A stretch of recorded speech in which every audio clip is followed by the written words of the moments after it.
The story begins with Perfidia, a fierce member of a far-left rebel group called French 75, secretly watching an immigrant detention center. She studies every guard, every camera, every weak spot. Later, she meets her team and goes over the final details of their dangerous mission. Perfidia pulls Pat aside and reminds him of his job. Create a loud distraction when the time comes, so the guards panic and lose control. As the sun goes down, the team quietly slips into the detention center. One group captures the soldiers while the others rush to free the immigrants. Perfidia heads straight to the commander, Lockjaw Joey. She enters his room with cold confidence. She tells him exactly what French 75 stands for, and how tonight's mission will expose and embarrass his entire operation. She ties his hands so he can't fight back, and drags him outside to join the other captured guards. Meanwhile, the freed immigrants climb into the escape trucks. Right then, Pat sets off the explosion, their planned diversion, lighting up the night sky like fireworks. Perfidia tells Lockjaw that this is only the beginning. French 75 is declaring war. Then the team escapes into the night, thrilled by their successful mission. With the adrenaline still rushing through them, Perfidia and Pat share a heated kiss, celebrating victory and survival. The group then begins blowing up politicians, offices, banks, and power grids. During this period, Perfidia and Pat begin an affair. After that night, Lockjaw becomes obsessed with Perfidia. He keeps an eye on her and becomes furious when he sees her with Pat. One day, while the group is preparing a bomb, Lockjaw captures Perfidia. He tells her she can continue blowing things up, but only if she meets him at a motel. If you want to keep doing what you're doing, you'll meet me at the Primrose Path 2300. Later that day, Perfidia meets him there, and they sleep together. A few days later, Perfidia becomes pregnant, but she continues living her usual life, which worries Pat. After the baby is born, Perfidia feels neglected. Pat wants them to settle down and raise the family, but she refuses and continues her revolutionary activities. One day, Pat is approached by Lockjaw in a supermarket. He asks about the child. Pat says they have a baby girl named Charlene. Lockjaw comments that it sounds like a black girl's name. He adds that he loves black girls and walks away, terrifying Pat. During a bank robbery, Perfidia shoots a security guard. The group escapes in cars, leading to a long chase. Perfidia's car crashes, and they flee on foot, but the police catch and arrest her. While in custody, Perfidia is approached by Lockjaw, who tells her he can free her if she provides information about key group members. With her arrest, Pat goes on the run. A fellow member, Howard, gives him a device that plays a tune when it is closed, indicating that whoever holds it can be trusted. He also gives Pat an envelope with coded language for communication and instructs him to burn it after memorizing it. Pat prepares to flee with his daughter. They plan to hide in the sanctuary city of Bacton Cross. Perfidia leaks information about the group members, and the authorities put her in witness protection. Lockjaw begins hunting down her comrades and eliminates many of them. He is awarded for taking down French 75. When he goes to visit Perfidia, he discovers she has escaped. 16 years later, Pat's daughter is grown and living under the name Willa Ferguson. She is learning karate from her sensei, Sergio. Pat, now going by Bob Ferguson, has become a stoner and is paranoid about everything. Lockjaw advances in his career and is one day invited to a white supremacist group called the Christmas Adventure Club. They question him about his past and warn that they will perform a background check. They ask if he is engaged in interracial relationships and many other personal questions. Have you ever engaged in an interracial relationship? No, sir. He denies everything. Howard is now living off-grid and secretly running French 75. One day, he is captured by the bounty hunter Avanti. A group of neighborhood kids witnesses this and alerts others. Avanti takes Howard to a military facility, where he is interrogated about the whereabouts of baby Charlene. When he refuses to answer, they threaten his sister's life. He is forced to leak the information. The intel is given to Lockjaw. Lockjaw prepares his men and announces that they will go to Bacton Cross to arrest two high-value targets, Bob and Willa Ferguson. They arrive in the city. As a cover for their mission, they are also ordered to raid a drug distribution center. Willa is frustrated with her father's constant smoking and paranoia. She attends a school dance, where Bob behaves rudely toward her friends before. What's up, homie? Hey, how's it going? You cool? Yeah, I was just here to pick up Yeah, Willa. you normally knock that loud at somebody's house like that? Yeah, Give us a sec, homie. In the school bathroom, Willia's device suddenly starts playing its tune. A French 75 member, Deandra, appears. She speaks the coded message, and Willa replies correctly. Deandra tells her that an SOS has been issued and they need to leave immediately. She knew both Willia's parents and tells her she can be trusted. They flee the school as ICE agents raid it. The soldiers line up the students, searching for Willa. Do you know Willa Ferguson? No. 1, 2, 3. Do you know Willa Ferguson? 5, 6, 7, 8. Do you know Willa Ferguson? No. Do you know Willa Ferguson? Bob, high at home, receives a coded call. But at first he can't remember the code. Well, I don't remember the fucking greeting code because I got a little bit high. And it's been fucking years, so you gotta help me out here with that. After struggling, he recalls it. They inform him that Howard has been captured. Lockjaw is coming, and Willa is already secured. They tell him to meet at the rendezvous point, but before he can ask for the location, the call disconnects. He panics and tries to think of a way out. Lockjaw and his soldiers storm his house. They find a tunnel, but, fearing traps, toss smoke grenades into it. Bob escapes just in time and emerges in the jungle. He washes his eyes in a public restroom. His device is dead, so he uses a payphone to call the underground French 75 members. They ask him again, what time is it? The code question, but he still can't remember the correct answer. He begs them to understand his situation, but they refuse to share any information without the code.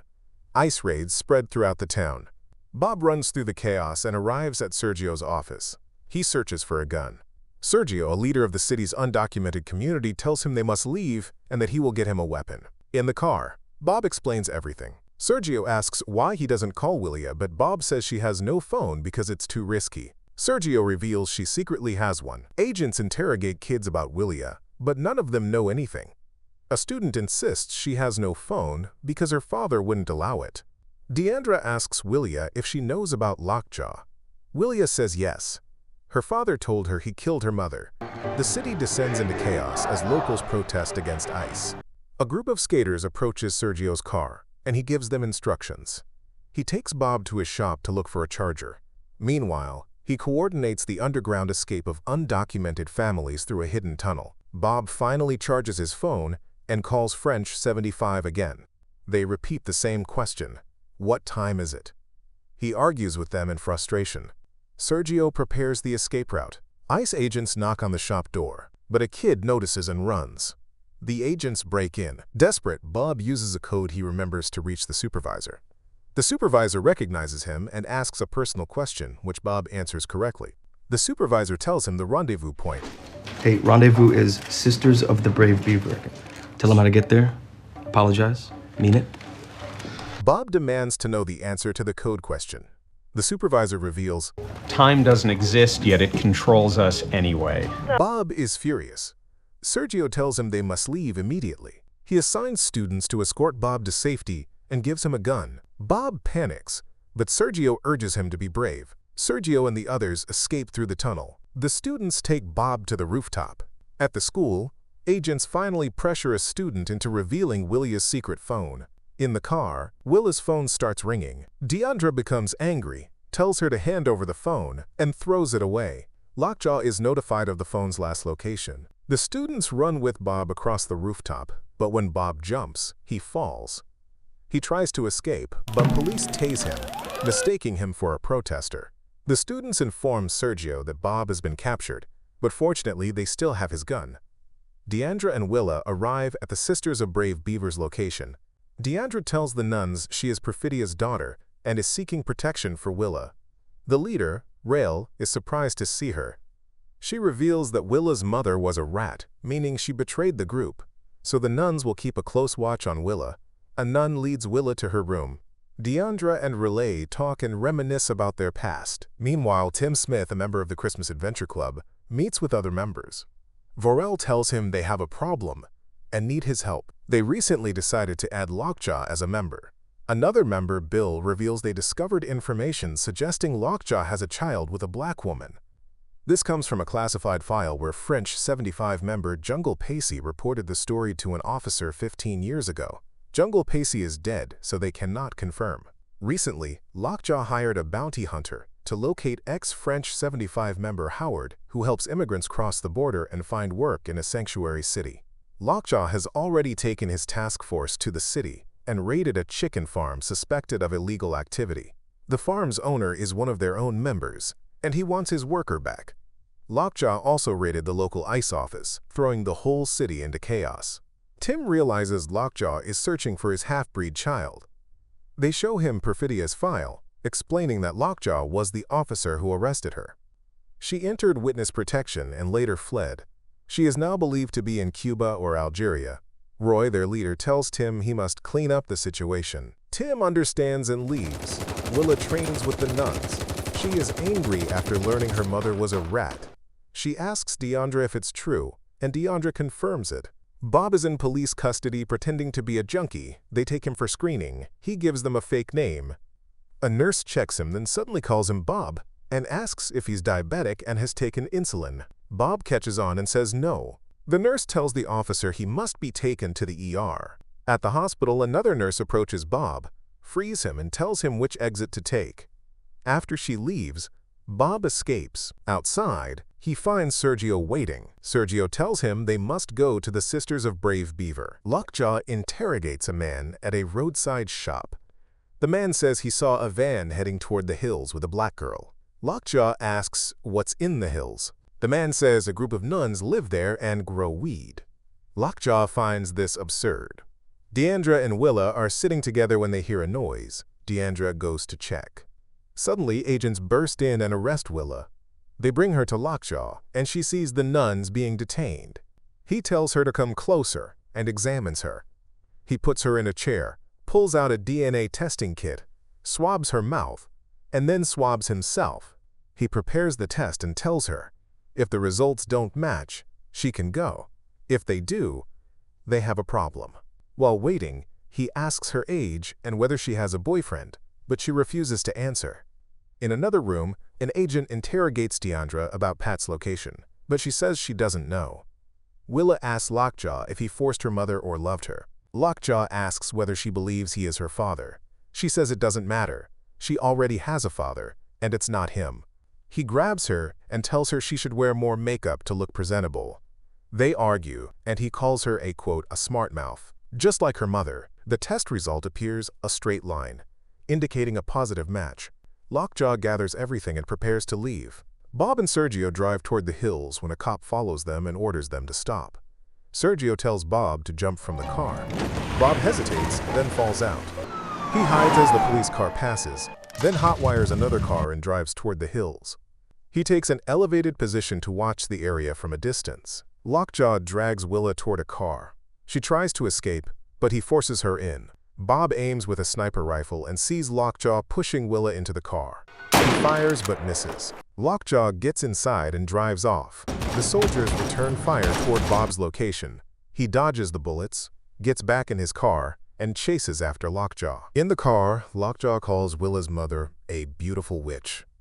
Willa says she was a rat. Lockjaw insists she was a woman who fought for freedom. Willa repeats that she was a rat. She was a fucking rat! He angrily tries to hit her but stops, saying he should respect her parents. He takes her to Avanti, the bounty hunter, and tells him to get rid of her. He claims she is mixed up with a cartel, and no one will miss her. Avanti refuses, saying he doesn't kill kids. Lockjaw offers double pay, but Avanti still refuses. Lockjaw instructs him to hand her over to a militia group instead.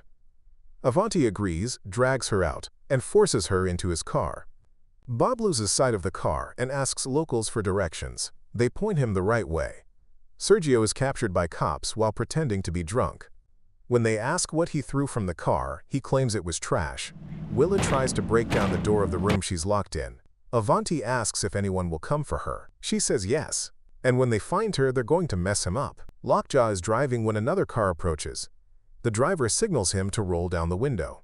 When he does, the driver shoots him. Lockjaw's car crashes. Avanti delivers Willa to the militia and says she's from Lockjaw. They tie her to a chair and give the key to the caretaker. Avanti calls someone to pick her up. Tim confirms Lockjaw is dead and leaves. Bob finds the wrecked car and sees no sign of Willa. He uses his device and shouts the coded message, hoping she'll respond. Realizing she isn't there, He returns to his car. Willa manages to grab Avanti's gun and creeps toward the house. She finds everyone dead and takes the key from Avanti's body. She starts the car and flees. Tim soon catches up to her. She drives up a hill and stops the car in a blind curve. She gets out and hides beside the road with the gun ready. Tim drives up the hill and crashes into her car. Willa points the gun at the door. Tim steps out. She shouts the coded message. Tim is confused and says, "What?" Willa shoots him dead. A few minutes later, Bob arrives. He uses the device and calls Willa. She keeps aiming her gun at him and demands the coded message. Bob answers and tells her he is her father. She finally embraces him. They leave together. Surprisingly, Lockjaw is still alive, staggering bloodied along the road. Eventually, he reaches the Christmas Adventure Club. They interrogate him about Perfidia and whether he was involved with her. With his disfigured face, Lockjaw says he faced many enemies, and once he was compromised, claiming Perfidia dragged him and stole his sperm. Virgil asks why she would do that. Lockjaw insists she wanted his powerful mind and body. Lockjaw becomes an official member of the club. One member shows him to his new office. After he sits, gas begins seeping from above. Lockjaw loses consciousness and dies. Men in hazmat suits remove and cremate his body. Bob tells his daughter that her mother sent letters, but he kept them hidden to protect her. Now he thinks it's time. He gives her the letter. In it, her mother says she doesn't know how their lives came to this point. She asks if Willa is okay and says she feels weak. She tried to change the world but failed. But maybe Willa will set things right. She ends by saying that when the time comes, they will meet again. After reading, Willa hugs her father. Bob now has a phone, and Willa teaches him how to use it. Suddenly, a radio message announces a protest in Oakland. With her father's blessing, she heads out to join. If you enjoyed our content, subscribe, like, and comment. Check out our other videos. You'll find them interesting.